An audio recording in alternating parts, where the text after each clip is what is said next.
So hello, everyone. A very good evening, good morning, good afternoon, depending on where you're based at this very moment. And in the name of the institution which is hosting today's event, namely the Geneva Academy of International Humanitarian Law and Human Rights, a very warm welcome to this IHL talk, which is entitled The Wagner Group Options for Justice. So this event will be co-moderated by myself, Anna Srovin-Koralik, and my colleague, Mr. Revas Tkemeladze, who are both teaching assistants at the Geneva Academy. Before we start with the substantive discussion, I wish to dedicate just a very few words on the format of today's event. First, we will introduce the event, and each of our distinguished panelists will have the option to provide his or her thoughts on certain questions that will be posed by the co-moderators. This will be then followed by the Q&A session, where you will have really the opportunity to ask different questions to our panelists. Nevertheless, I just want to emphasize that you can actually write questions at any point of time in the chat. You cannot use the raise hand option, but if you write your questions by using the chat, we will make sure to try to address at least a few of them in the last part of this seminar. Now, as it concerns the substance of today's event, as previously mentioned, today's IHL talk will be dedicated to discussion on the options to ensure justice for the conduct of the Wagner Group. And since 2014, we know that there have been different claims suggesting that the Wagner Group has been allegedly committing ruthless forms of violence in various parts of the world, which include, among others, Mali, Libya, Central African Republic, Ukraine, Syria, Mozambique, and so on. But despite all this grave atrocity, what is very worrisome is that justice for the harm perpetrated has been practically non-existent. And while all these aspects will be discussed and addressed further by our panelists today, I just wish to highlight that I think guaranteeing accountability for the members of the Wagner and for the Wagner Group is particularly challenging due to different reasons. And one of them is for sure the different ambiguities surrounding the status of the Wagner Group. And another one is also the fact that the Russian Federation is persistently denying any link with the members, even though it has been strongly suggested that such a link exists. So with this, I conclude the introduction, and I'm very happy to say that today we will have the chance to reflect on the avenues for accountability of the Wagner by analyzing the state of law and potential opportunities through the different discussions and presentations that we will have with our distinguished panelists, who are Dr. Jelena Aparats, Mr. Ibrahim Al-Qasem, and Mrs. Chiara Gabriele. A very warm welcome to the three of you here, and a big thanks really for being with us. With this, I also pass the word to my colleague, Revas, who will briefly introduce our first issue for discussion and the respective panelists. Anna, thank you very much for this introduction. Like you said, I have the pleasure to present to you our first speaker, Dr. Jelena Aparats, who is one of the independent human rights experts at the UN Working Group on the Use of Mercenaries. She holds a PhD degree in public international law from Paris-Nanterre University and an LLM degree from the Geneva Academy. She has worked in the field with Médecins Sans Frontières in a variety of conflict situations, such as South Sudan, the Democratic Republic of the Congo, and the Central African Republic, and completed internships at the Appeals Chamber of the International Criminal Tribunal for Rwanda and the Office for the Coordination of Humanitarian Affairs. So during this part of the IHL talk, we will focus on discussing the status of the Wagner Group members, and clarifying that their status is fundamental for further accountability processes and for ensuring justice.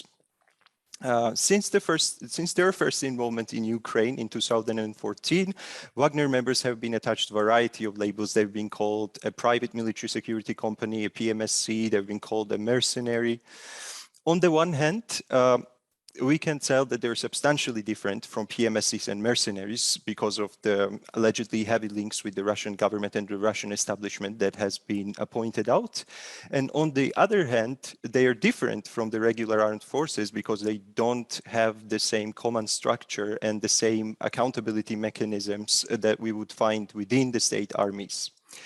And as the group operates nowadays, it does not appear to be a single company, but rather Wagner appears to be sort of an umbrella term which covers many different actors and companies spanning different areas around the world. So, for example, in Mali and the Central African Republic, they have the authorities in these countries have allegedly signed contracts with Russia for Wagner to provide some instruction and training. However, we have seen that their activities in Africa go far beyond the provision of instruction and training, and Wagner members even participate directly in hostilities. Therefore, for the first part of the IHL talk, we will discuss whether they could be classified as PMSCs, notably if there exists any international legal framework as a reference guide to discuss the PMSC status. And this is also an interesting question in light of the fact that Russian constitution prohibits registration of PMSCs because military and security services are primarily vested exclusively with the state and cannot be delegated to a private group. And when we get to their qualification as mercenaries, it's interesting to point out that Dr. Sorcha MacLeod, who is a chair of the UN Working Group on the use of mercenaries, has pointed out, for instance, that the members of the Wagner have no incentive to see the conflict end because of the financial motivations. And indeed, there are various reports attesting that even in cases where Wagner don't receive a monetary compensation, they still get lucrative concessions in mining of diamonds in DRC or over oil wells in Syria. So over the IHL talk, we will have the opportunity to analyze to look at the different instruments that regulate that address the question of mercenarism, such as Additional Protocol 1 to the Geneva Conventions and the UN Conventions against the recruitment, use, financing, and the training of mercenaries. And I'm sure, given her expertise on the matter, Dr. Aparats will also have the possibility to share with us some of the steps that the working group has taken in relation to Wagner. So this will be also very interesting to see. And with this in mind, I will now pass the word to Dr. Aparats.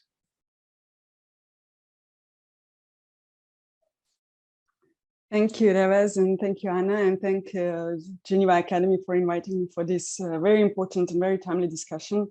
I think it's a very good opportunity for us to clarify some of the issues that you both raised and that indeed are very important and that have been raised within the working group also during the course of our work. Let me start by saying a little bit about the work and the mandate of the working group on the use of mercenaries. Under the resolutions that establish our mandate, 42/97/21, the working group is requested to monitor mercenaries and mercenary-related activities in all their forms and manifestations in different parts of the world, their impact on human rights, particularly on the right of people to self-determination. We are also explicitly mandated to study private military and security companies, the PMCs. Therefore, the mandate is to monitor mercenaries and PMCs and to act when they commit human rights and IHL abuses, international humanitarian law abuses. The working group acts either through the system of communications by sending the allegation letters to concerned parties, or by the monitoring trends and manifestations and analyzing them in our annual reports presented to the Human Rights Council and to the General Assembly. Regarding the work or in relation to the operations of the Wagner Group, the Wagner Group appears to be a catch-all term for an entity that provides military and security services, as Revez rightly pointed out, in support of Russian foreign policy or in support of Russian military operations. They also engage in commercial exploitation of natural resources. We have started to address the role of Wagner Group in May 2018, originally led by the former Special Rapporteur on Extrajudicial Killing, Ms. Agnes Calamar, and the former Working Group member, Mr. Gabor Rona. So the first communication that we addressed was in relation to the killing of the investigative journalist, Mr. Maxim Borodin, in relation to his work on the presence of Wagner in Syria. The communication was sent to the Russian Federation, requesting clarification regarding the death of Mr. Maxim Borodin, so a journalist who had been writing exclusively about the deaths of Russian nationals who who were involved in military operations in Syria. That military operations involved the operations of the Wagner Group, namely the clashes that occurred in the strategic oil-rich territory in Syria. On 13 April 2018, Mr. Maxim Borodin fell out of the window of his 5th floor apartment and sustained serious injuries. He has then been brought to a local hospital where he died from his injuries on 15 April 2018. The press secretary of the Sverdlovsk Region Interior Ministry stated that it was unlikely that his death was of a criminal nature, and the experts requested clarification about Mr. Borodin's death. The second communication we addressed was in relation to the killing of 3 journalists in Central African Republic. This letter was addressed to the Central African government and the Russian Federation, requesting the clarification of the killings of the 3 Russian journalists, Mr. Orkan Cemal, Mr. Alexander Rasturgayev, and Mr. Kirill Radchenko, killed in suspect circumstances while they were investigating the role of Wagner in Kharkiv. According to the information received, the letter stated, on 30 July 2018, the journalists were reportedly ambushed and killed near the village of Sibut. Their bodies were found with multiple gunshot wounds alongside their abandoned vehicle. Both the Russian Investigative Committee and the Central African Authority have concluded that the journalists died following an armed robbery. However, the experts concluded that the killings may have been pre-planned. They also noted that this was the second incident of suspicious death of journalists who are engaged in investigative journalism focused on the operations of the Wagner Group. In the context of the Libya, we addressed communications on 10 June 2020. Russian PMCs, and in particular Wagner Group, supported the Libyan National Army, the LNA. They were deployed on several occasions and on conflict front lines in Tripoli as snipers, contributing to the military capacity of the LNA. The letter addressed the issue of 5 civilian men taken from their houses in the village of Al-Sabea near Tripoli and moved by Russian contractors to several locations in the area with their eyes blindfolded and their hands tied. We requested, among other things, information about the abduction, detention, and killing of 5 civilians, and we asked for information regarding the state of investigation and the outcomes of these investigations, in particular on remedies to victims. In the context of Libya, this was followed up with the press release that we issued on last July 2021, because we continued to receive the information regarding the evidence and the presence of mercenaries and PMCs in Libya, including the Wagner Group. And we issued a press release raising concerns that 9 months after the ceasefire agreement, mercenaries and related actors, including the Wagner Group, were still operating in the country. And we called for withdrawal of foreign forces and mercenaries from Libya as a vital precondition to peaceful elections. The peak of our work was reached by the communications that we sent in relation to the situation in Central African Republic last year. The first communication was sent in March 2021.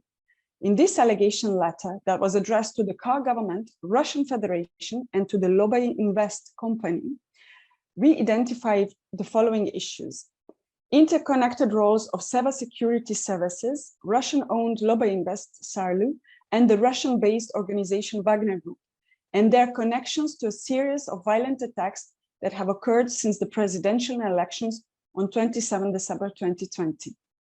We also raised the issue of the proximity and interoperability between Russian contractors and MINUSCA, the peacekeeping of the UN, the blurring of lines between civil, military, and peacekeeping operations during the hostilities, which creates confusion about the legitimate targets and increases the risks of widespread human rights and humanitarian law abuses. We raised specific allegations such as mass summary executions, arbitrary detentions, torture during interrogations, forced disappearances, forced displacement of the civilian population, indiscriminate targeting of civilian facilities, violation of the right to health, and increased attacks on humanitarian actors. The allegation letters that were sent in relation to this situation triggered a worldwide interest in the Wagner Group and motivated states and regional organizations to adopt measures regarding this entity. This also paved the way for public reports referring to the role of Wagner. The official responses that we have received from both states were to deny the role of Wagner Group in the conflict and referring only to Russian instructors, creating again confusion as to their legal status. The second set of letters that we sent to Central African Republic was in September 2021, where we were extremely concerned about intimidation and reports of violent harassment by private military and security contractors against individuals and communities. The Russian instructors, as everybody calls them, operating as military and security personnel, work closely with the KAR army, FACA, and police, and engage in the arrests and detention of individuals. That means that victims often have no access to justice.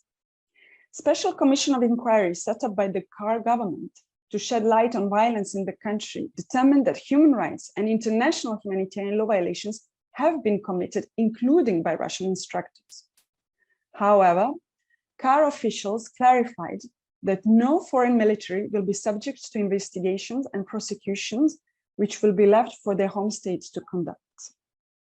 Finally, on the communications, the last communication that we addressed in relation to Wagner was sent on 13 December 2021 to the Russian Federation in relation to inaction and failure of Russian authorities to investigate and prosecute alleged torture and forced disappearances of a Syrian national by individuals allegedly affiliated with the so-called Wagner Group. One of the suspects that was allegedly recognized on the video that was circulating is affiliated with the Wagner Group and it was registered near the company Europolis. On 11 March 2021, a criminal complaint was filed on behalf of the victim's brother with Russia Investigative Committee based on the Russian Criminal Code, murder, war crimes, and mercenarism. Plaintiff lawyers faced many challenges during the process, and subsequently, the plaintiff submitted an allegation letter to the working group raising the failure of the Russian Federation to comply with their obligation to investigate and prosecute alleged perpetrators of human rights abuses of a Syrian citizen. The experts expressed grave concern about the initial failure of the Russian government to investigate the alleged violations, and in particular, the role of the Wagner Group in the case. What are the legal elements of the status of the Wagner? We have been struggling to identify the exact status of the Wagner Group, namely for three reasons. First, there is a total lack of transparency regarding the structure, organization, and operations of the so-called Wagner Group, reportedly led by the former personnel of the Russian armed forces. Difficulties arise in defining this entity, which has been variously described as private military company, paramilitary group, or semi-state security forces, highlighting the legal ambiguity regarding the formal registration. The second reason why we struggled was because the Russian government has continuously denied the Wagner Group's existence, thereby creating even more challenges to determining its clients and contracts. And finally, under the Russian law, the PMCs as well as mercenaries are forbidden. What have we been able to establish? We have been able to establish in some cases that Wagner Group needs legal structures in order to enable their financial transactions. These legal structures are often companies registered locally, such as Lobby Invest, that's financing and training the FACA, while pursuing the control of mineral resources, which is registered in KAR, but owned by Russian legal entity and finance. Or Seva Security, which is owned by Russian citizen and registered in Central African Republic.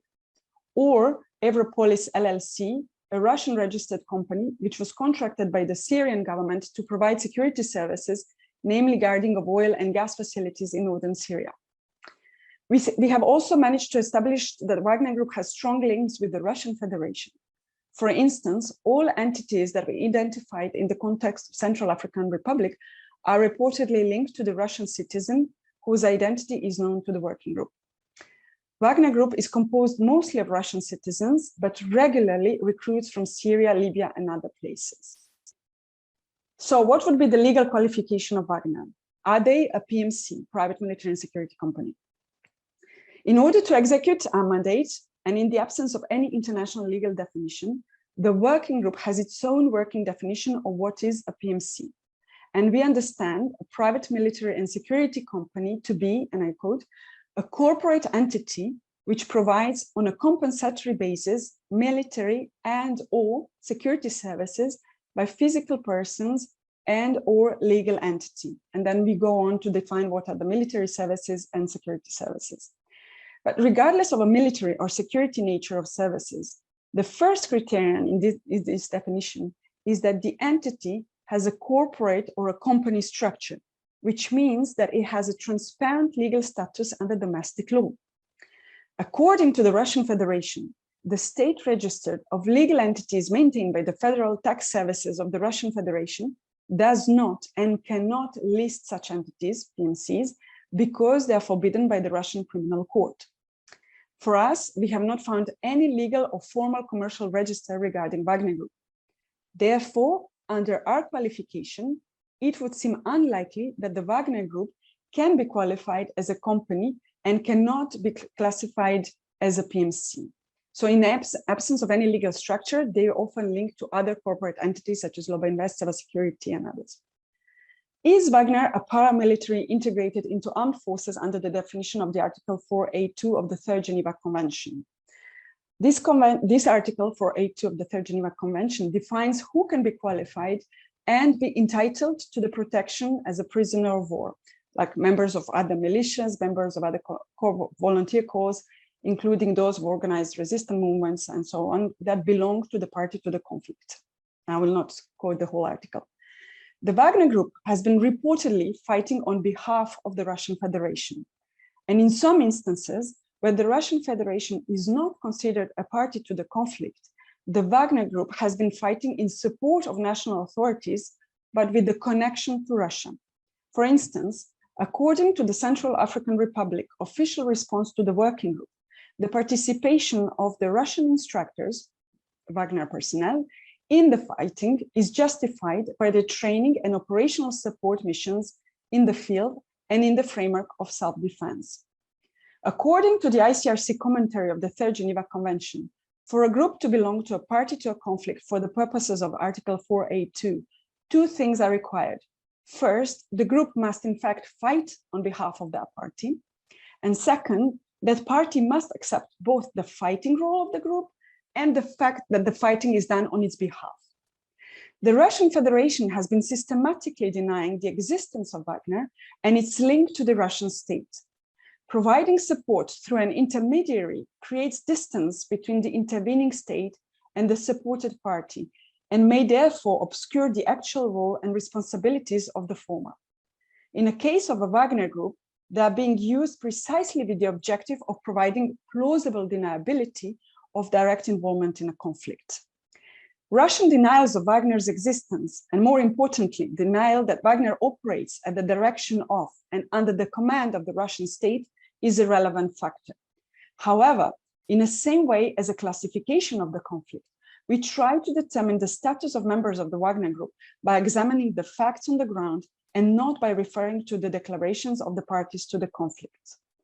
In application of the Article 4A2, a person belonging to certain categories of militias or volunteer corps could be considered belonging to a party to the conflict and benefit the POW status, the prisoner of war, if they fall into the power of enemy. This category concerns groups that are not incorporated into the armed forces, but otherwise belong to the party.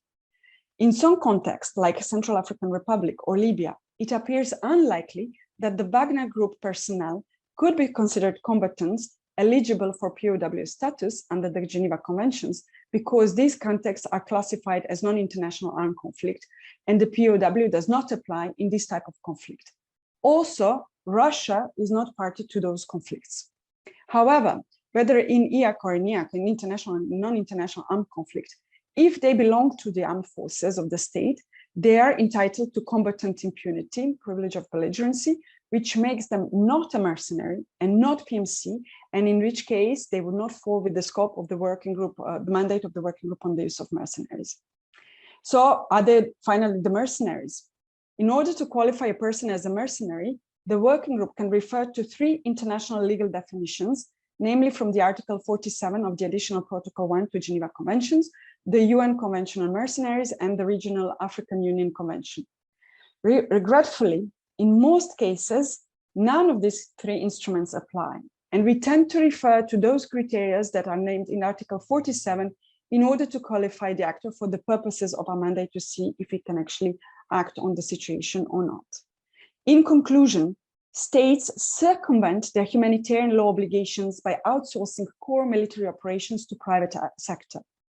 Furthermore, states undermine the humanitarian law and human rights by permitting them to operate with impunity. An assessment of self-regulatory and voluntary initiatives show that they cannot in themselves ensure comprehensive accountability for human rights violations and provide effective remedies for victims. Therefore, it's really necessary to adopt a legally binding framework at the international level to regulate PMCs. Thank you. Wonderful. Thank you so much, Dr. Aparats, for this very exhaustive overview of the communications and the status of the Wagner members.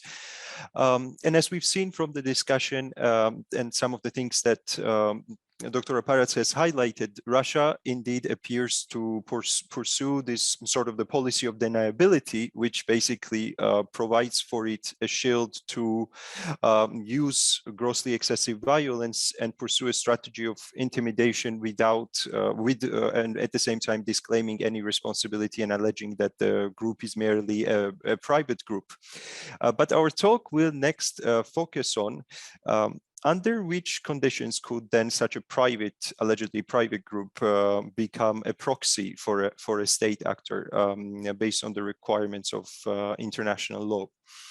And we know that since 2017, there have been allegations that the group has been guided by Russian business corporations associated with Yevgeny Prigozhin, who is in turn has links with the Russian president. But in fact, it has been pointed out that the line of command of Wagner rests very much squarely within the Russian military intelligence. And according to the sources within the Wagner organization itself, it is owned and run by the people that are very close to the GRU, that is General Staff of the Russian Armed Forces. So there are a couple of links that have been highlighted with the GRU, such as shared base, shared facilities, and the GRU issued passports. And in cases where Wagner and government armies have been noted to be operating together, such as in Syria in 2016, then the command over both is assumed by a Russian army commander. And there have been intercepts showing that basically Russian commanders telling members of Wagner that they cannot make decisions on their own and that they have to obey their orders. So given the allegation of such close ties, then the next legal question that arises is if then members of the Wagner Group commit violations of IHL and human rights, such as placing booby traps in minefields, extrajudicially executing prisoners, bombing villages indiscriminately, then will Russia be internationally responsible for this conduct? And secondly, apart from the attribution of conduct, whether Russia could nevertheless possess any obligations, such as obligations to investigate, obligations to due diligence regarding the group's conduct. And as we speak, there is already, we can say, a step in advance for the state responsibility, as today the coalition of human rights organizations has submitted a case to the European Court of Human Rights against Russia into the 2017 murder of a Syrian national, Muhammad al-Ismail, and Russia's failure to investigate this incident domestically. So with all of this in mind, I have a pleasure to present to you our second speaker of today's IHL talk, Mr. Ibrahim Al-Qassem, who will tell us about Russia's responsibility. Mr. Al-Qassem has graduated with a law degree from the University of Damascus in Syria. He holds a master's degree in human rights from the Central European University and is the executive director of the Caesar Files Group. He has focused on cases to support detainees before the Syrian terrorism courts and worked as a legal consultant within the UN with specific focus on North Africa and Middle East. Since 2016, Mr. Al-Qasim has been supporting European Center for Constitutional and Human Rights as a research fellow in the International Crimes and Accountability Program with a particular focus on war crimes in Syria. So please, Mr. Al-Qasim, if you would now, I will now pass the word to you to comment on these issues. Thank you, Evans, and thank you, Anna, thank you, Univac Academy, and thank you all. I am sorry because of my voice not still very well. I got cold, so I'm very sorry for this. To mention this point, Rivaz, actually, we should look for the main purpose of the establishing like private security company. The main purpose is it like, as we know, is facilitated the external interference of states and to avoid the accountability and responsibility about the crime which committed by this state outside. These companies actually also take advantage of the fact that the international laws accountability for private security companies are limited. In this case, in Wagner Group case and Russia case, Wagner Group played the role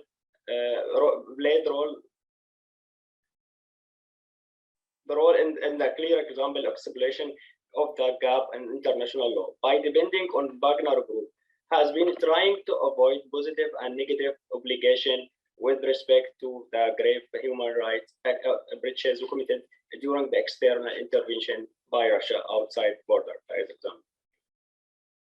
After distinguish between the formal and practical issue, which mentioned by Professor Abract, it was very important to mention about it, we will consider the Russian positive obligation. We should distinguish between this formal and realistic situation in Wagner Group.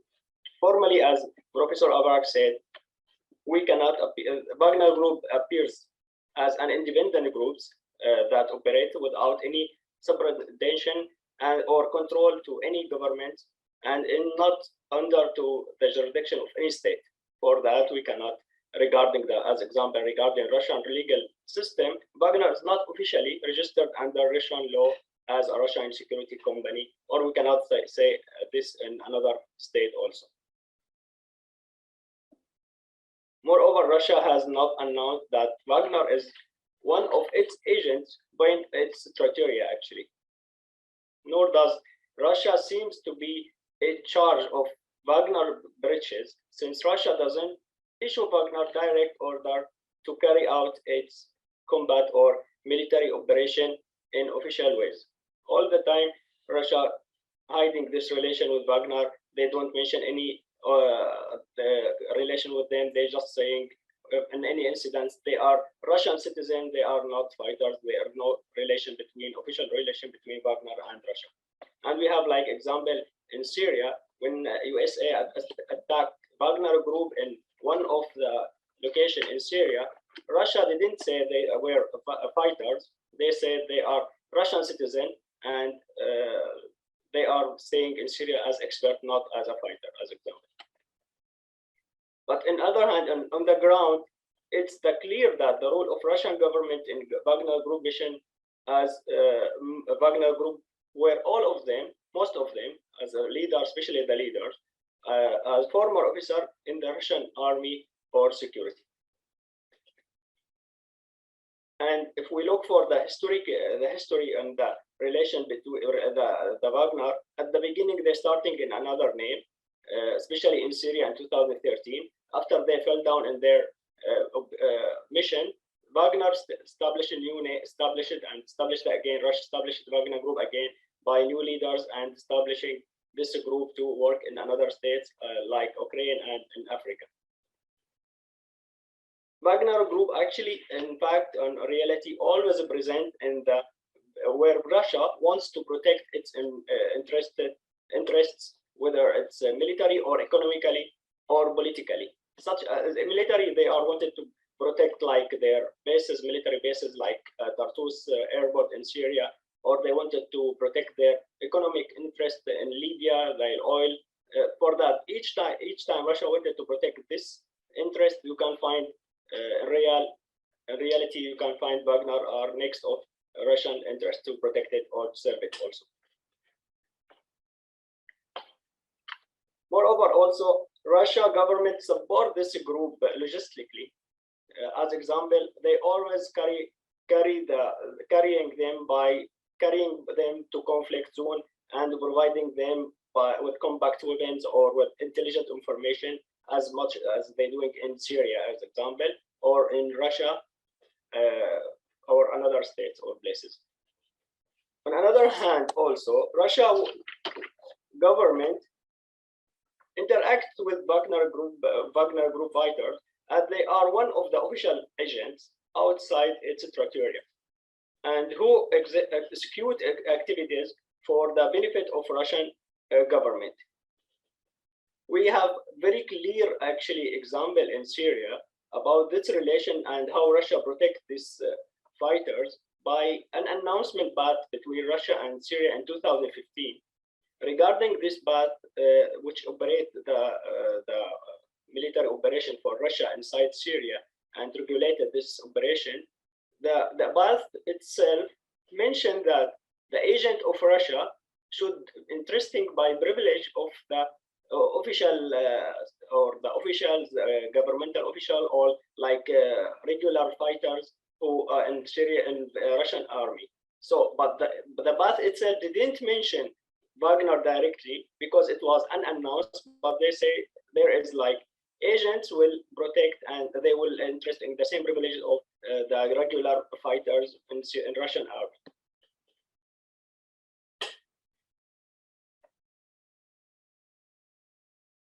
And in fact, now in Syria, as Professor Abarak said, there is many the missions or the main mission for Wagner Group is to protect the investment of Russia in Syria, like oil or phosphate, and in the middle of Syria, were committed many crimes. One case applied before the Russian jurisdiction 2 years ago, I think.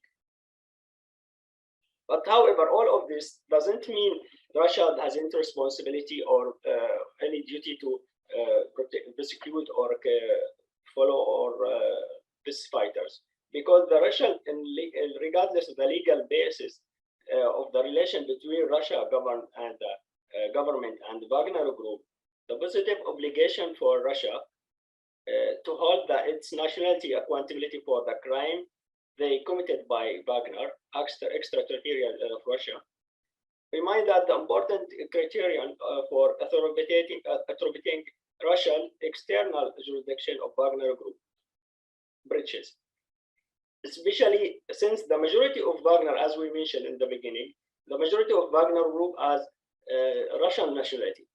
They are national citizen and they have like passport, and they're interested on all this protection of from Russia to their citizens, as beside what we said about the announcement path between Russia and government. So the duty of Russia here to prosecute these fighters about their crime outside the border of Russia.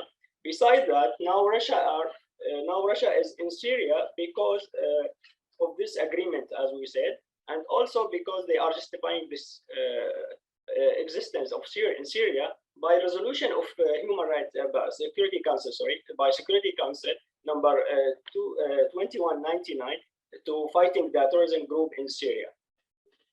During their existence in Syria, Russia should protect. They have a responsibility to protect civilian people inside Syria or civilian Syrian on the territory of Syria, where the Russian they control the area from each parties or the conflict, whatever they have the nationality.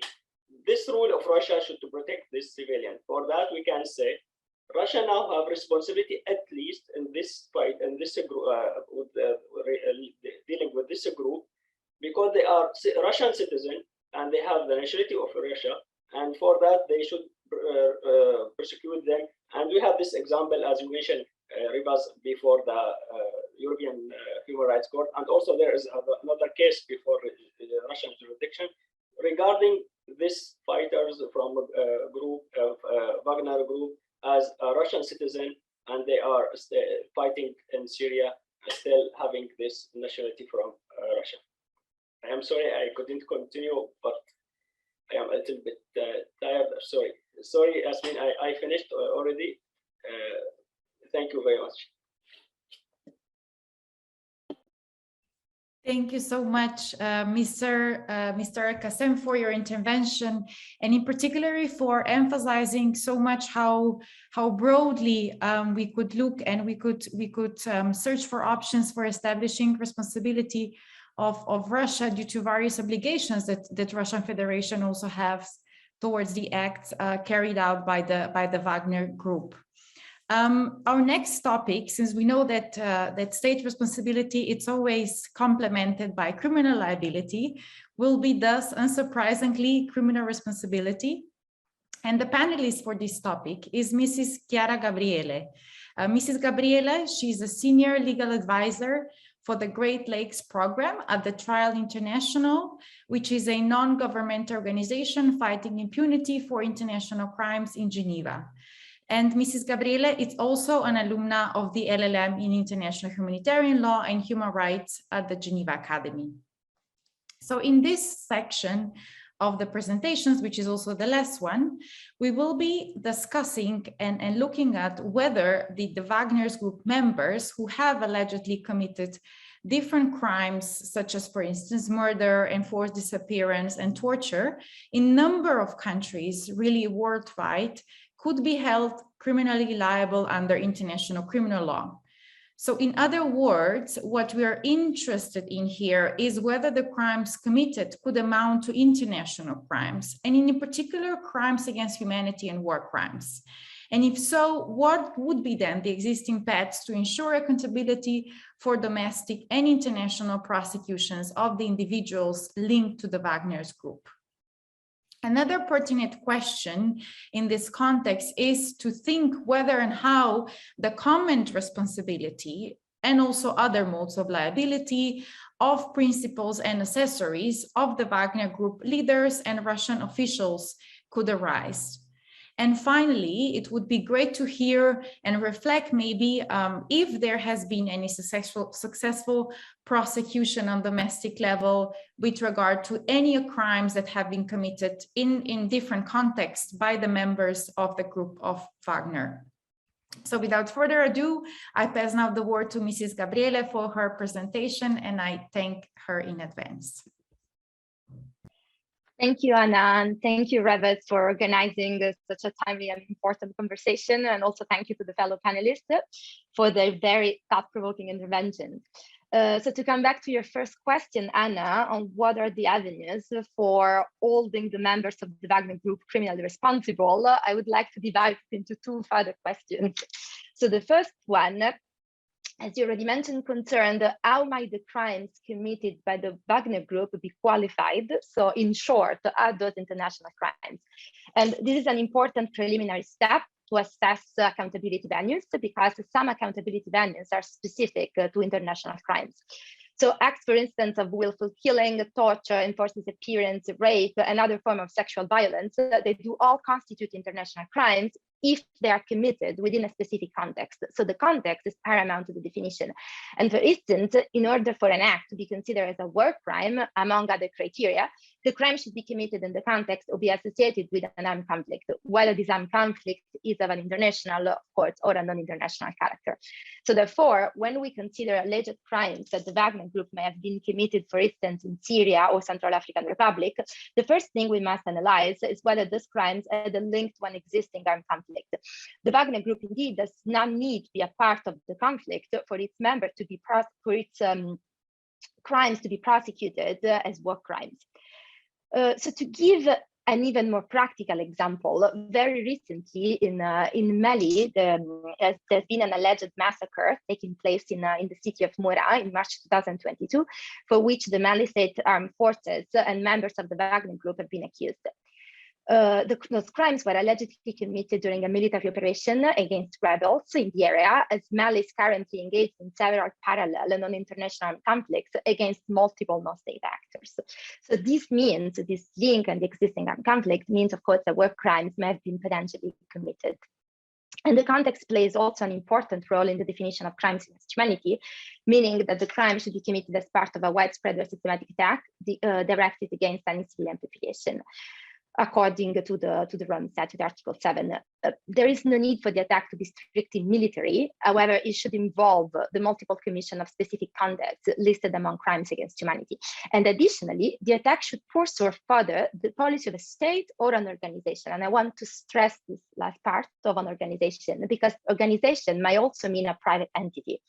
By policy, we mean that the state or the organization actively promote or encourage the attack, and this includes also a deliberate failure to take action. So if we analyze crimes allegedly committed by the Wagner Group under the lens of crimes against humanity, there seems to be an element of systematicity and planning at the same time as a massive number of crimes committed in different geographic contexts. For instance, if we take alleged killings, severe deprivation of liberty, torture in Central African Republic, just to give an example, those acts seem clearly not sporadic or isolated.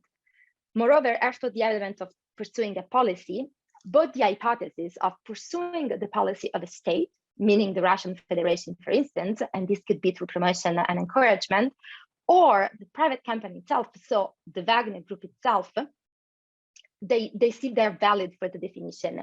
And as for the second one, so when we talk about furthering the policy of the non-state actors of the Wagner Group, what is indeed important is to prove that it has sufficient resources, means, and capacity to promote or encourage the attack.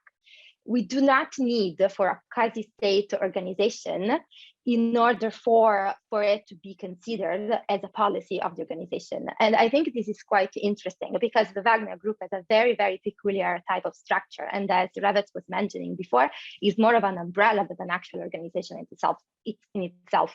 But this does not prevent us for qualifying the crimes allegedly committed as crimes against humanity, at least for the contextual element. And of course, there are other international crimes that go beyond war crimes and crimes against humanity. For instance, we could talk about the international crime of torture per se, or enforced disappearance. But there is another crime I would really like to touch upon very briefly, which is the crime of aggression. The crime of aggression is specifically relevant, of course, concerning the situation of Ukraine and the implication of the Wagner Group in Ukraine. And as Yelena was talking before about the definition of mercenaries, it must be stressed that the participation of a mercenary in an armed conflict is, of course, punishable under the domestic legislation of a number of states. And this includes the Russian Federation. I think my fellow panelists mentioned this before. And of course, it has implications under IHL. However, being a mercenary is not an international crime per se under the Rome Statute.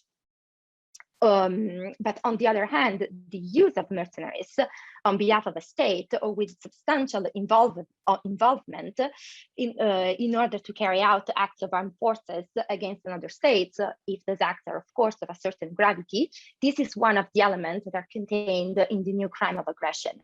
So this is also interesting to check whether we could qualify the implication of the Wagner Group in Ukraine under the lens of the crime of aggression. And this might be indeed a matter of modes of liability, which takes me to one of the next questions. So what are the possible legal avenues and who is responsible? In terms of the possible legal avenues, I'm personally a strong believer in the primacy of domestic prosecution for international crimes. I believe states are better placed to carry out investigations for crimes committed under their jurisdiction. However, there are particular cases, and the Wagner Group is a particular case because of the transnational framework in which it operates, because of the scale and the gravity of the crimes, because of possible barriers regarding immunities. So this might prove quite challenging. The possible solutions are from state, a stronger judicial cooperation, which might actually help addressing some of the problems faced in prosecuting such a complex and ramified actor. For instance, in terms of sharing of information, in terms of coordination, also joint investigative missions, and so on. And this is what's happening for Ukraine, and it is indeed great practice. And this might prove successful to prosecute also Wagner specifically and well beyond Ukraine. So in terms of domestic prosecution, we do already have existing venues. Each of them have their own challenges, unfortunately.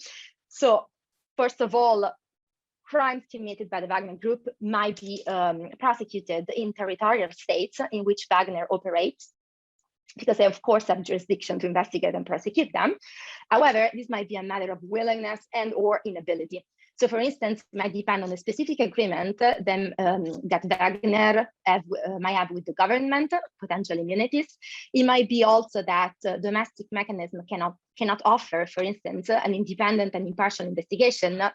For example, I mentioned before the case of Moura for Mali, and that indeed this might be the case.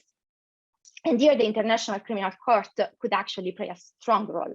However, there is one exception, which is Ukraine. And I think this might be indeed an important venue, because with more than 10,000 cases open for international crimes, probably now around 16,000, there is clearly the possibility to prosecute a member of the Wagner Group, if arrested, of course, on the territory of Ukraine.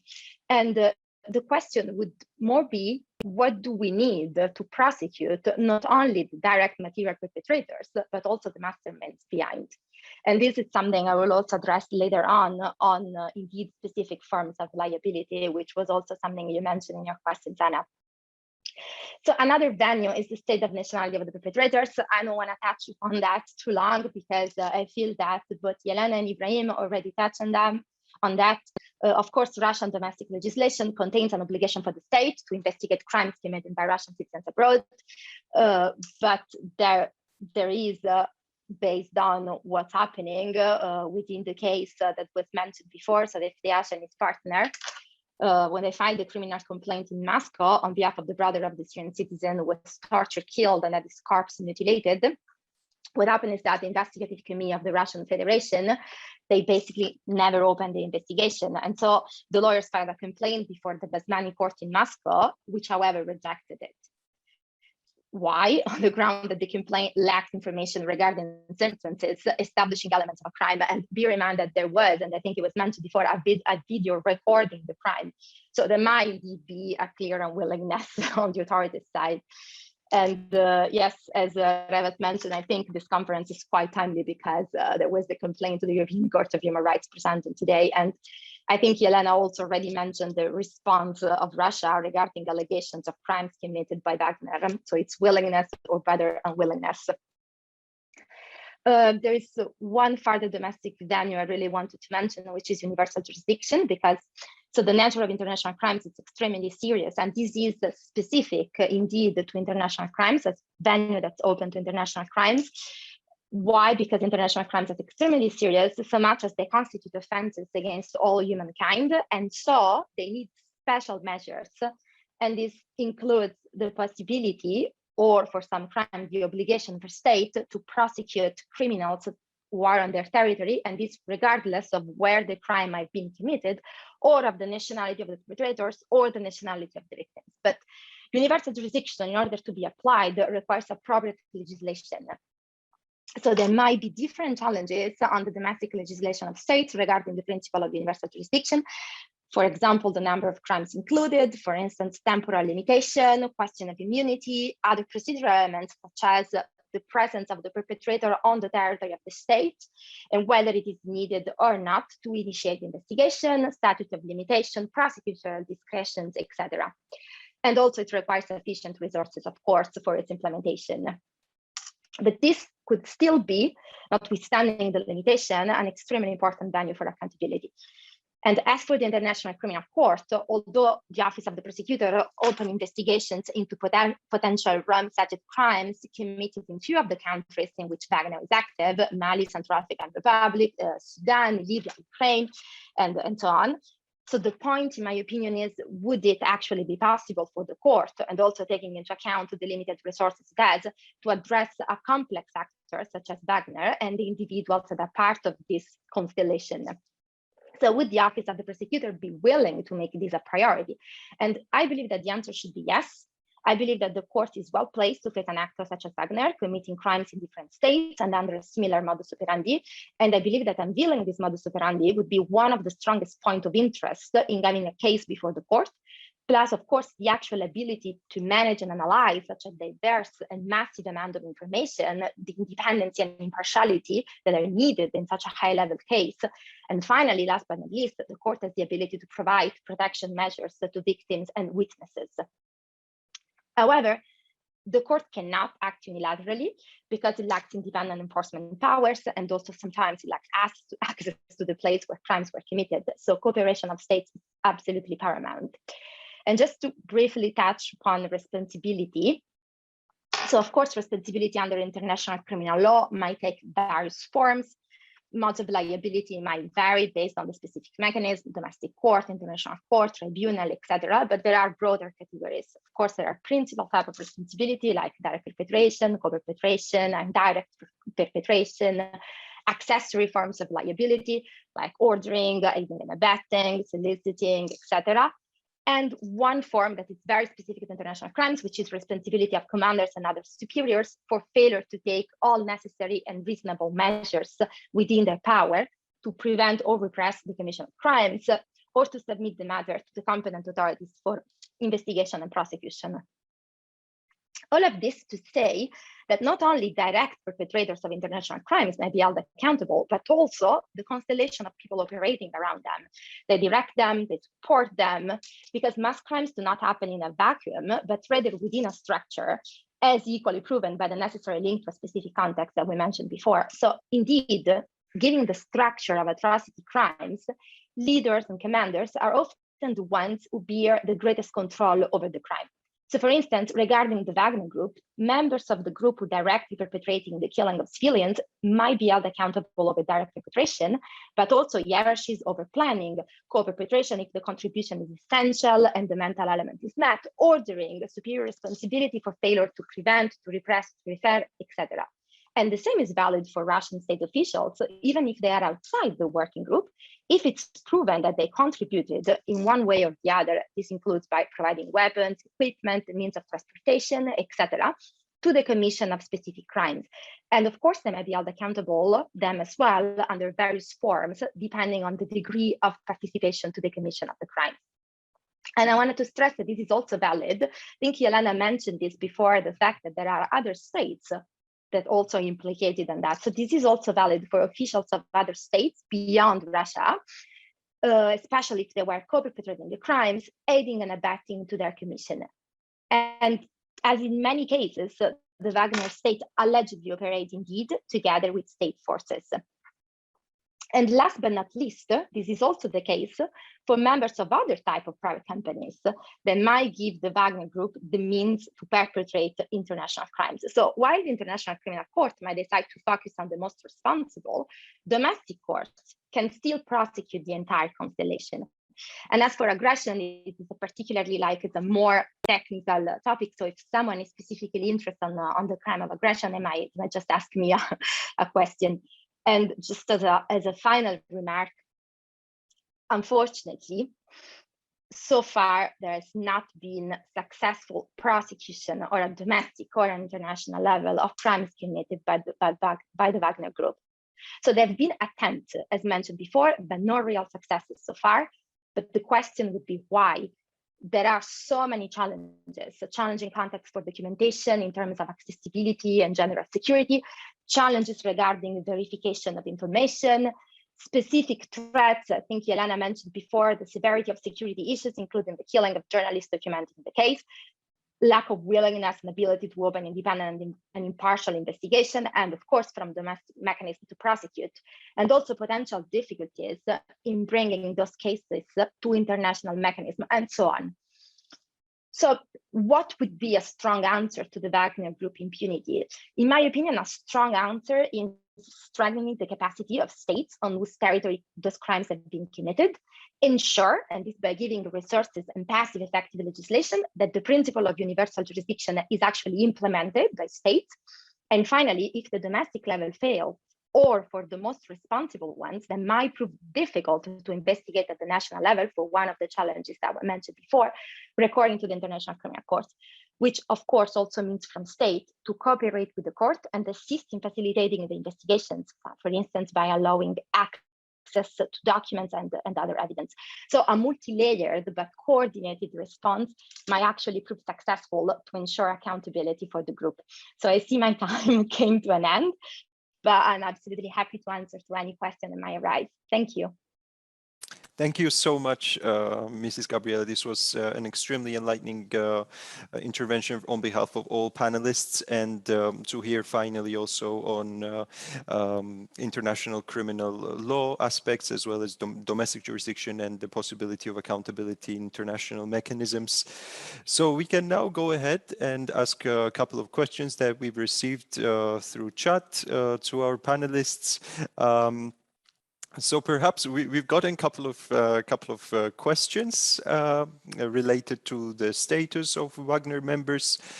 So perhaps we could proceed with the question that relates to whether a working group would consider Wagner as mercenaries, given that Dr. Aparats outlined several different alternative qualifications for the group members.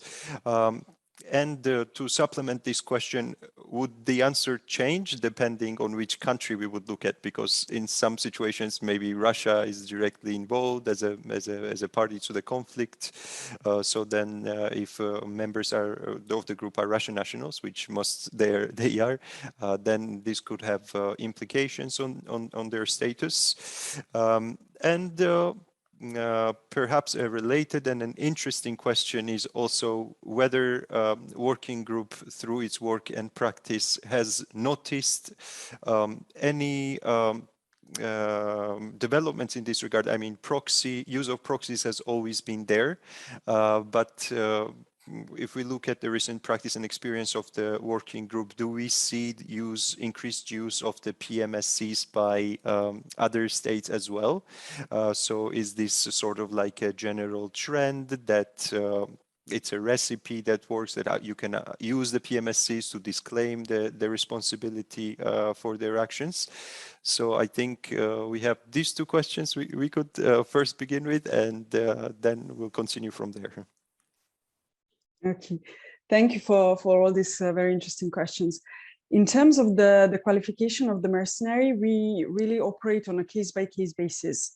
So we look into the situation, specific country, the conflict, the nature of the conflict, the nature of the parties to the conflicts, the relationship of different actors and their relations to the parties, and of course, if in some instances so most of the conflicts, as I said, are of non-international armed conflicts that we reacted to. So technically, the definition of the Article 47 would not apply, but we still use the reference of the Article 47 in order for us to identify whether potentially, regardless of the nature of the conflict, the actor would fall within this definition and could be qualified as a mercenary for the purposes of our mandate. So really for us to attach this to a mandate so we can act. Because if, as I said, we have mandate to look over mercenaries, mercenary related actors and PMCs.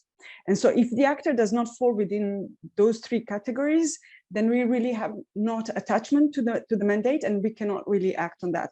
Kind of like our jurisdiction, not being a court, but kind of a way for us to enable us to act. And so for these purposes, we look into the definition. Regretfully, as I said, most of the definitions do not apply. And so you will see that very often when we make public statements, we are very careful how we express them. We usually refer to mercenaries and mercenary related actors as a global form, global terminology to englobe all the actors that might be involved. Also because it's really difficult to prove some elements, like we can't really prove, and especially in the context of Wagner, but also very often with other actors and PMCs as well, who are legally registered companies, we can't prove the gain, the financial gain, for example, the motivation factor. It's really difficult to prove. So we are being very careful about all these elements. So we try to refer to them as mercenary related actors. In terms of the multiplication of the actors on the ground, we had a general fear that states will kind of copy paste on the use of Wagner type of actors.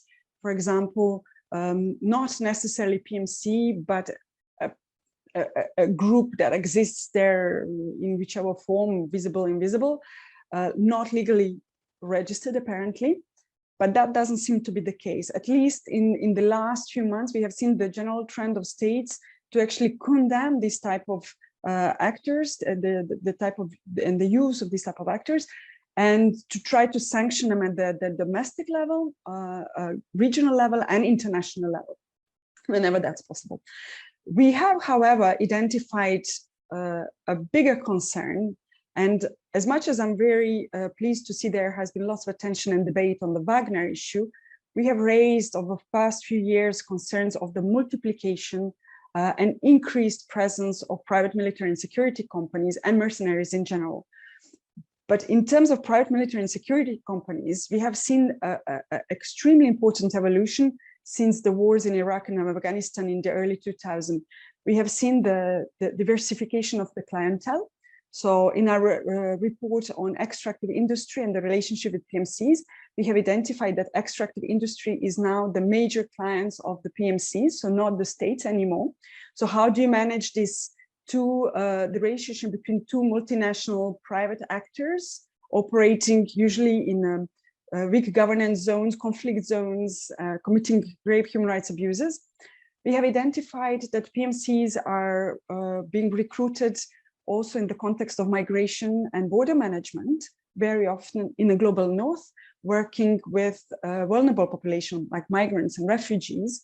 And we have addressed several communication in this regard, and we have been very active on this issue in the context of PMCs in the migrant detention in Switzerland, in Serbia, in the US territory as well.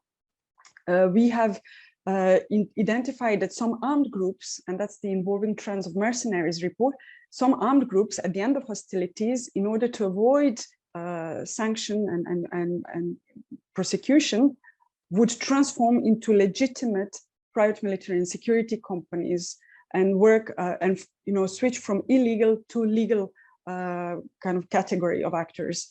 So those things took place since the adoption of the Montreux document and the Code of Conduct in relation to private security companies. So we believe that those documents, as much as they are relevant, have not, in fact, managed to control or regulate these type of actors at the global level, and which is why we are promoting the international legally binding instrument.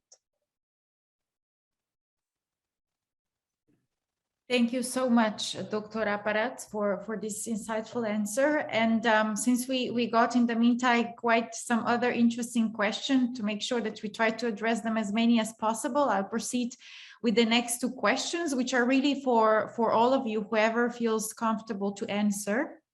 So the first question is, how do you think that the pending application before the European Court against Russia for failure to investigate the crime committed against a journalist in Syria will be affected by the fact that the state will cease being a party to the European Convention on Human Rights from 16 September 2022 and likely to engage with the court?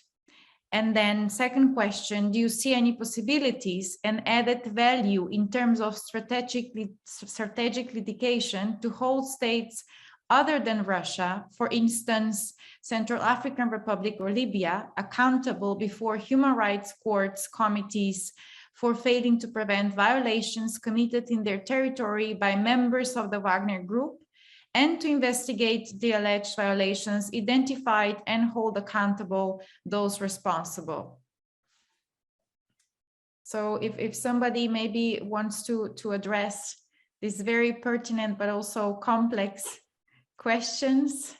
Maybe I will answer the first part from the question. The problem, it's not about just we have like now Russia wanted to overthrow it. They are not more part from the European Convention again, or from the Europe Council again. The problem that the Europe itself, in other cases regarding situation, as example in Syria, they didn't take this case in serious way. Actually, we have like another case in 2016 against Russia because they exploited or attacked hospitals in Syria, and the court didn't take it seriously actually, and the decision was not very as Syrian people wanted. For that, always the problem is how we can find the international mechanism to matching or this quick or speed for a strategy, changing strategy for that, like this perpetrators, because they have a lot of flexibility to change all their strategy. I believe now Wagner changed their strategy after the fight in Syria by now taking fighters from each country they are staying it to other country. For that, they will make it like international criminal with this group.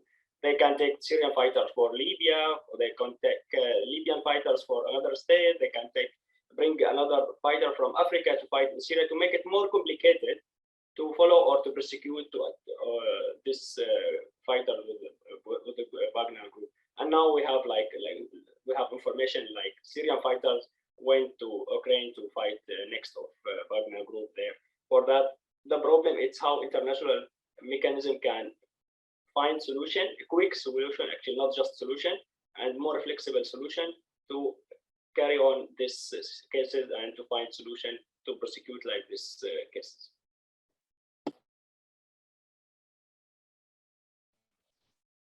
And if I may just add, I absolutely believe that what Ibrahim says is very, very relevant about the fact that it gets more and more complex by the fact that fighters are of different nationalities, fighting on different territories, I mean, for the Wagner Group.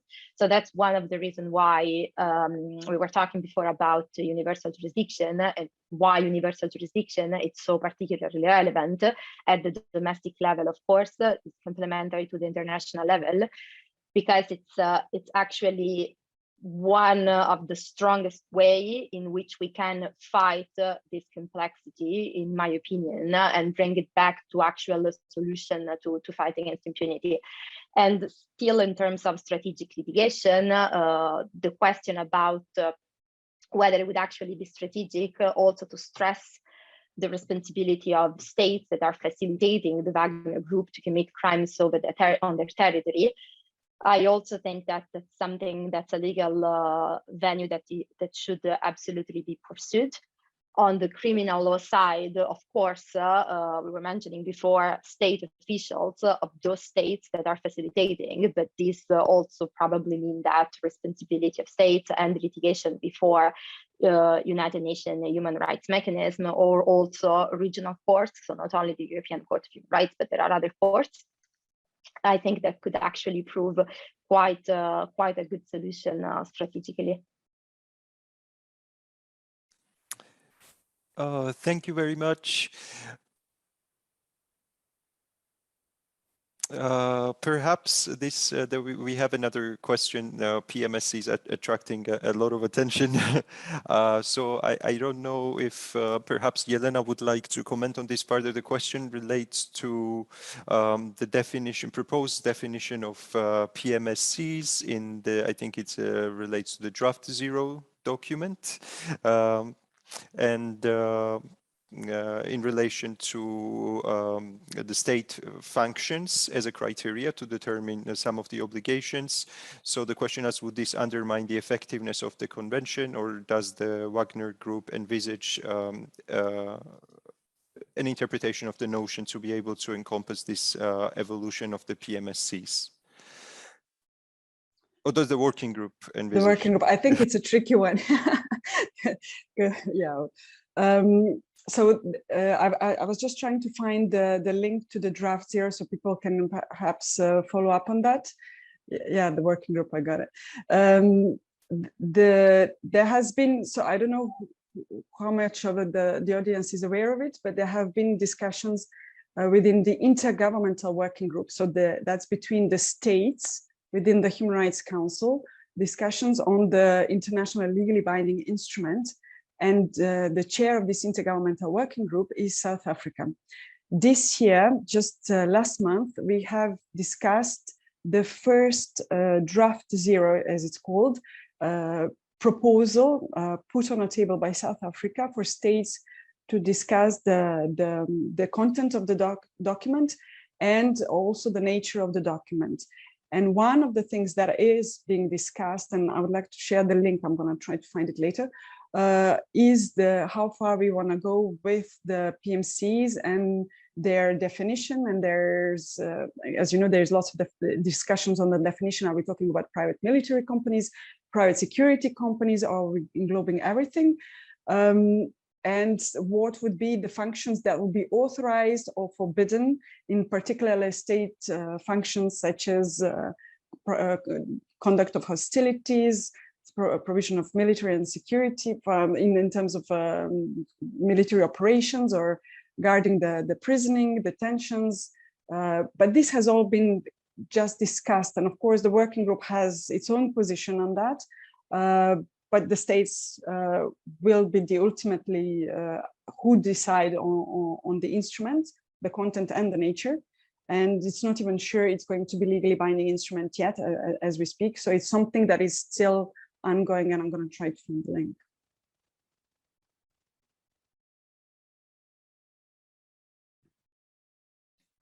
Perfect. So maybe while also Dr. Aparats tried to search for the link, we maybe continue with well, I try to choose 2 more questions. So on the one hand, we would be interesting to hear again, whoever would feel comfortable to answer whether there is any, or how do you see the options for civil liability of the Wagner Group?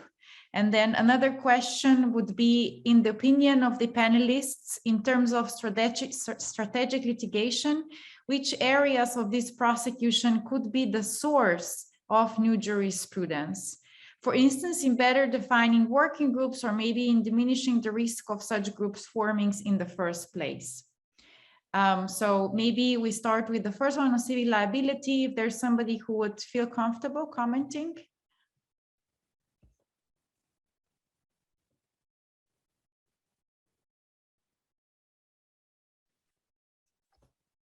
If I may, but of course, feel free to add. Yes, I think it's definitely a venue. I think it depends on specificities of the domestic system in terms of course, I mean, theoretical legal theory, but practically, what I think is challenging practically is mapping the assets. I think it would be important to map the assets of the group. And I think that given the structure of the Wagner Group itself, this might actually prove challenging. But if managed to map the assets, I think it would actually be a good idea. And of course, there is still the point that how it might be related to sanctions and to the assets that have been frozen. That's also quite, I mean, something that has been ongoing in the debate.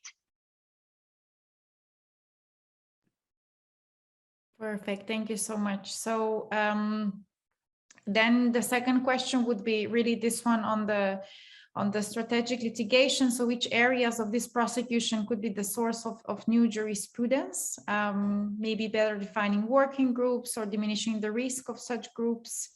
Would anyone have maybe a reaction to this?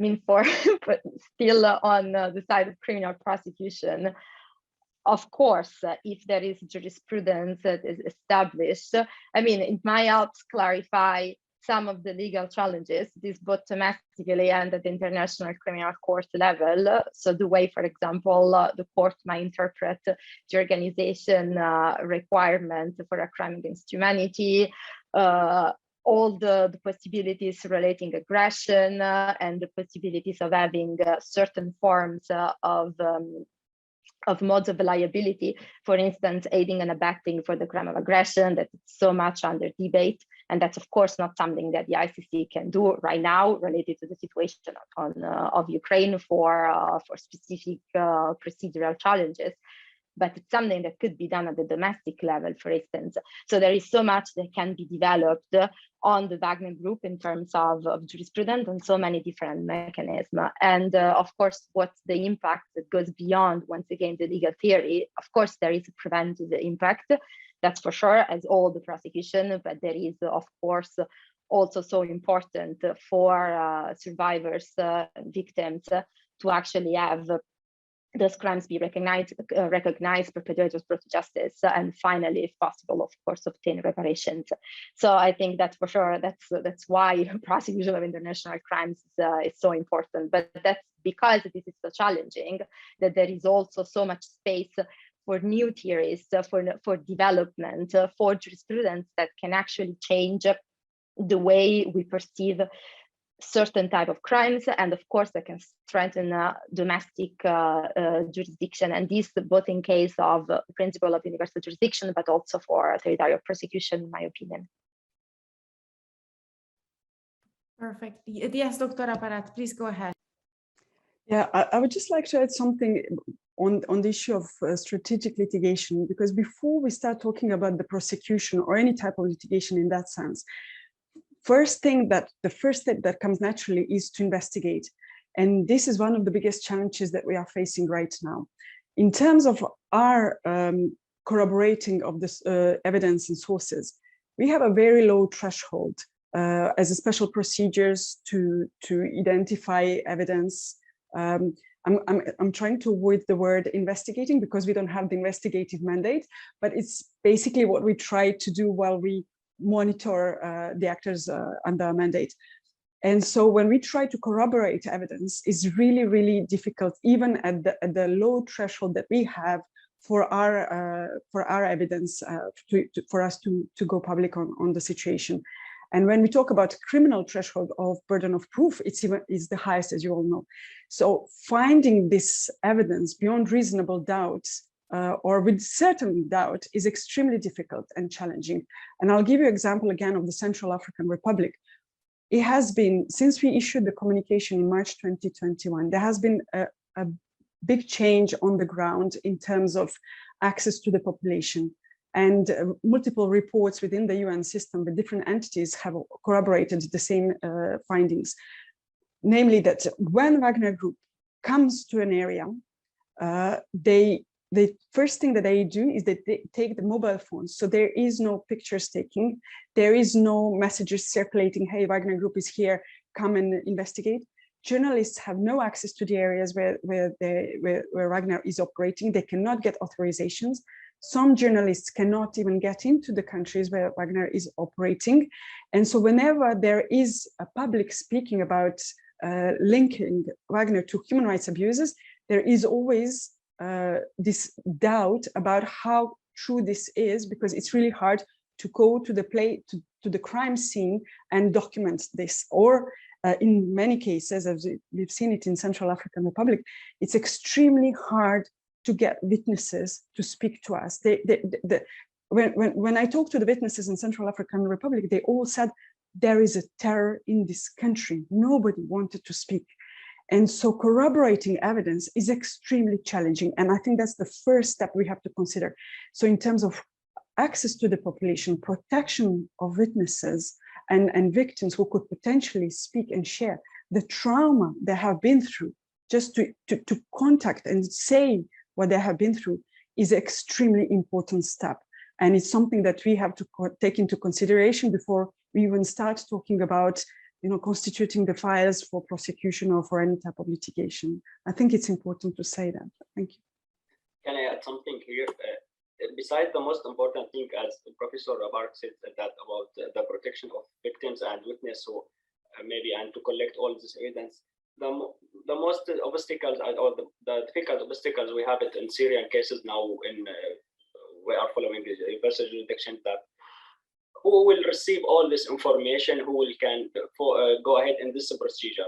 Because as in Syria, maybe the most case in the armed conflict document is now Syria. We have a lot of evidence. We have maybe millions of evidence about this crime in Syria. But the problem, how to protect the victim themselves, how to protect witness themselves, and how to find the mechanism which receive all this grave or and big numbers of crimes, how to deal with these cases. And we have also practical factor or actor maybe aspect that the criminal themselves, they don't go for the country which they have the jurisdiction itself.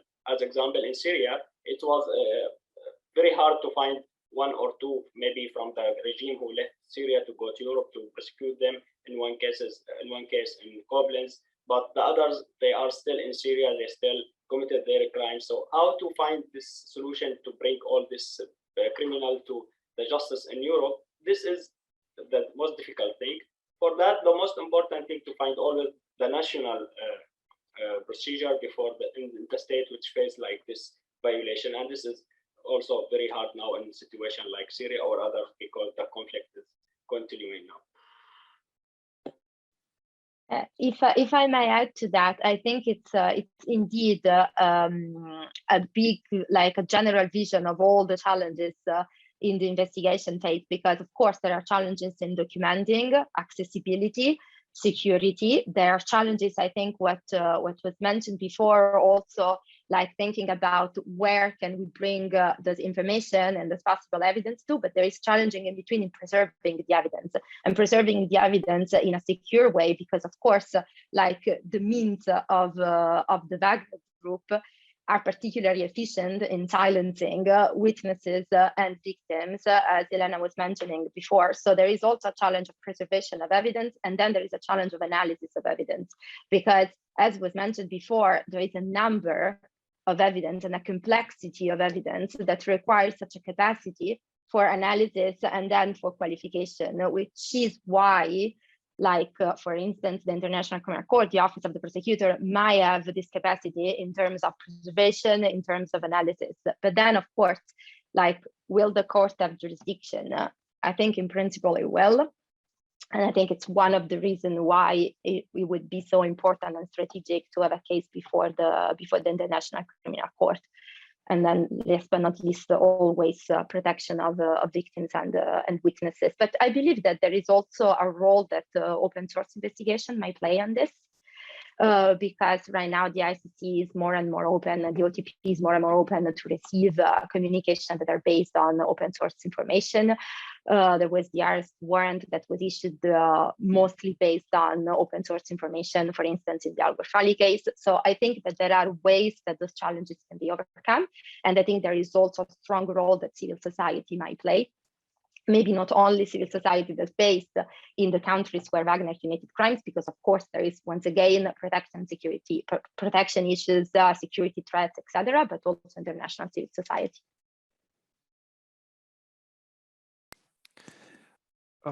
Thank you very much. Perhaps to come back briefly also to the state responsibility, there's been some information shared in the chat related to sanctions that have been issued and restrictive measures directed at Wagner, both domestically and internationally.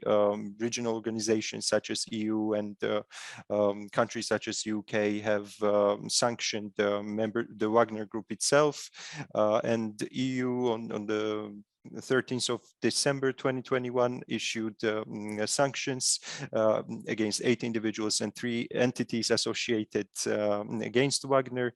And the question asks whether there could be also potential for example, for civil liability to establish the state liability, and then, for example, these frozen assets could somehow enter into the picture here. And perhaps in relation to the state responsibility, again, would there be a way, for example, under articles on state responsibility, that we could envisage Russia's responsibility under either because it's an organ authorized by Russia, or directed and controlled by it? So I think with this then would be our final question. So whoever would like to address this point, and then we can conclude.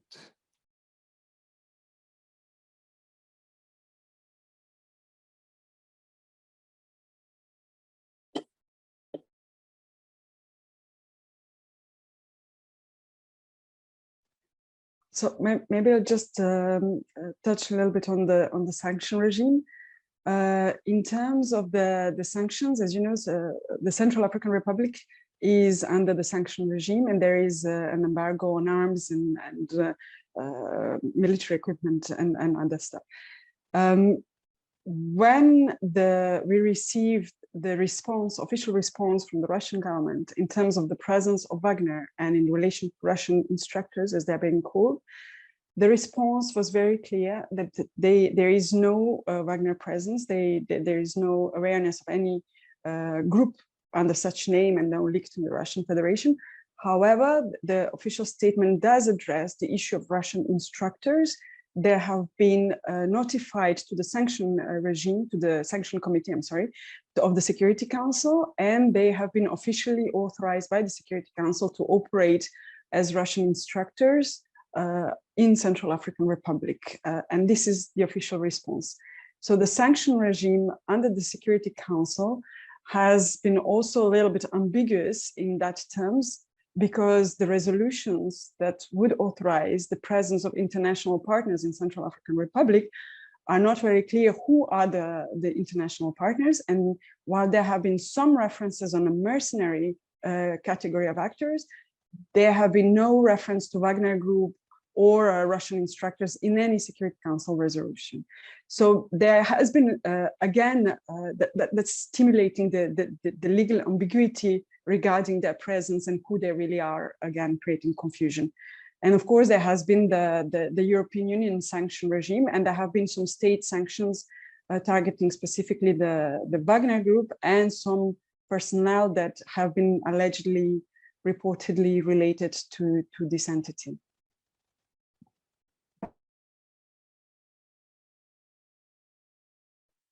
And just on a very, very short remark, once again, regarding the civil liability, of course, there might be a link to sanction, but one thing is freezing the assets, another thing is confiscating the assets. So I think this really also depends on which type of jurisdiction we are talking about. And I know I'm aware there's been a lot of debate going on whether it is possible to actually confiscate the assets or not. I really believe it depends on the specific state. Maybe also it's not about just frozen these assets, it's about how to reach for the victim to maybe get their compensation because of this crime, how to find the solution. Because there is a lot of cases to frozen assets for regimes, as in Syria, maybe in Iran also. Iran after 17, maybe after 40 years from frozen assets for Iran after revolution in Iran 17, until maybe 2 years ago, all of this money was frozen. The Iranian people, they didn't find any benefit by this frozen. For that, it's not just about the frozen, it's about how to find solution to give this money or compensation for the victims of this crimes. Wonderful, many thanks. So with this, we've came to the conclusion of today's event. We ask for forgiveness to all the listeners who basically made an effort to write their questions, but we couldn't address them due to the time constraints, and we hope to be able to speak about them in maybe another opportunity. We really profoundly thank our panelists who have taken the time to discuss with us today. On the behalf of the Geneva Academy, but I also thank to all the support that we had with the organization of this event. So we really hope that you have found this ILT talk as insightful as myself, and we invite you to similar events organized by the Geneva Academy in the future. So on behalf again of the Geneva Academy, I wish to everyone a very good evening, good day, good morning, again, depending on where you are based.